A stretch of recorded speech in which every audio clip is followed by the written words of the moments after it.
The rain came down in sheets, each drop hitting the pavement like tiny bullets. The storm had rolled in fast, turning the small town into a maze of slick streets and blurry headlights.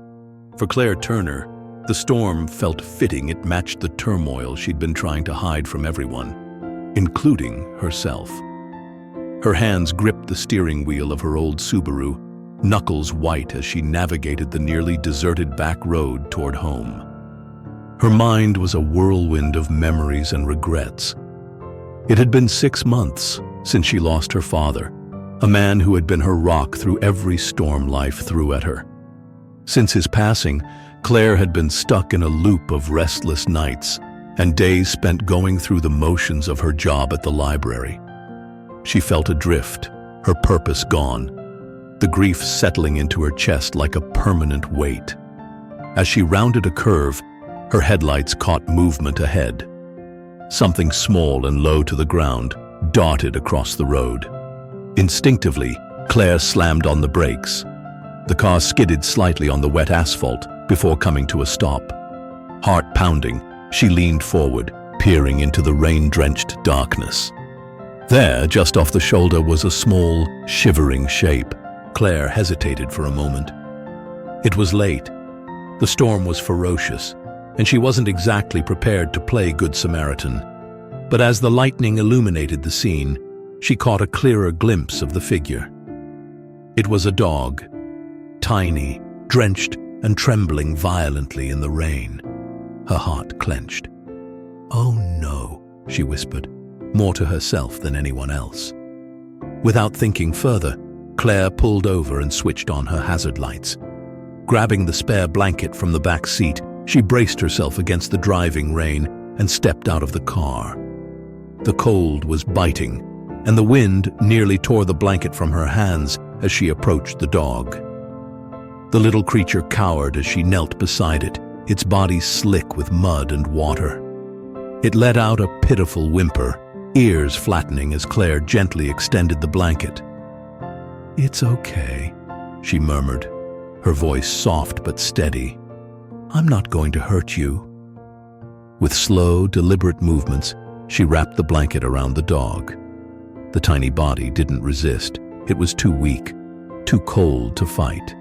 As Claire cradled the bundle against her chest, she felt its trembling begin to subside slightly, soothed by the warmth of the blanket and her closeness. She carried the dog to her car, carefully placing it on the passenger seat. The creature's eyes, large and filled with fear, stared at her as if questioning her intentions.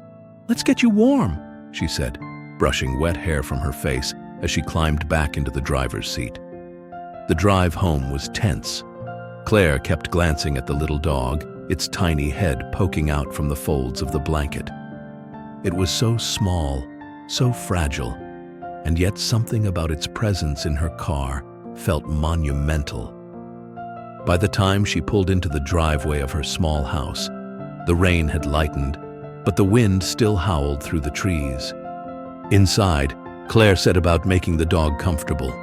She laid the blanket down near the fireplace and started a fire to chase away the cold.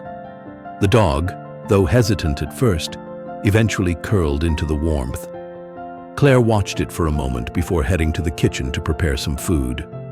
She didn't have much on hand for a dog, but she managed to find some chicken broth and plain rice.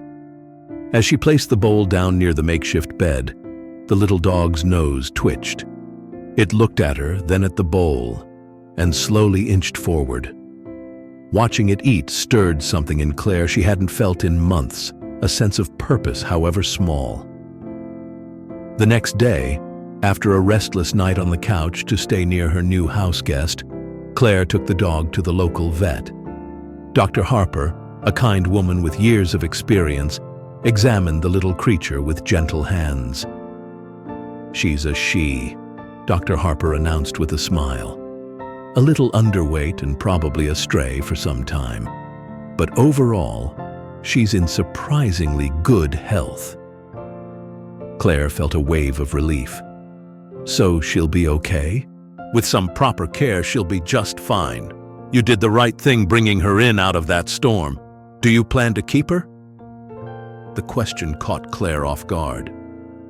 She hadn't thought that far ahead. But as she looked down at the dog, now wagging its tiny tail tentatively, she felt a strange certainty settle over her. "I think I'd like to," she said softly. Over the weeks that followed, the little dog, now named Willow, became Claire's constant companion. Willow's playful energy slowly chipped away at the walls Claire had built around herself. The daily routines of feeding, walking, and caring for her new friend gave her a reason to get up each morning, a rhythm to her days that had been sorely missing. One sunny afternoon, as Claire and Willow walked through the park, they passed a man sitting on a bench with his head in his hands. Something about the way he slumped reminded Claire of her own grief. Without thinking, she stopped. "Are you okay?" she asked gently. The man looked up, startled. His eyes were red-rimmed, and he looked as though he hadn't slept. I don't know," he admitted. Willow, sensing his sadness, trotted over and placed her small paw on his knee. The man's lips twitched into a faint smile as he reached down to pet her. She's sweet," he said, his voice trembling. "She saved me," Claire said simply. "Maybe she's here to save you too." The man's smile grew a little stronger, and for the first time in a long time, Claire felt a connection that reminded her she wasn't alone. Through Willow, she had found a way to reach out to others, to offer them the kindness and companionship she had once needed so desperately herself. Months later, as Claire and Willow curled up together by the fire, she realized how much her life had changed. Willow had brought her more than just companionship. She had brought her back to life.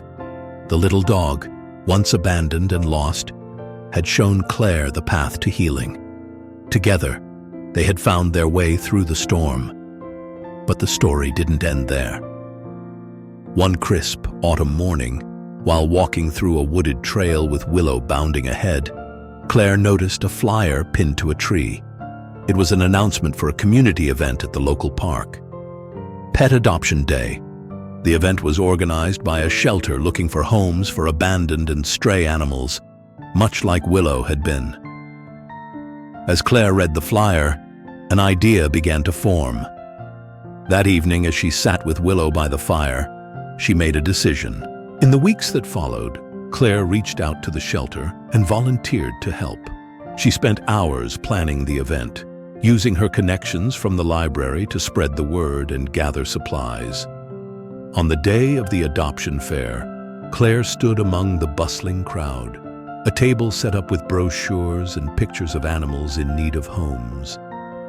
Willow sat proudly by her side, her shiny coat and wagging tail a testament to what love and care could accomplish.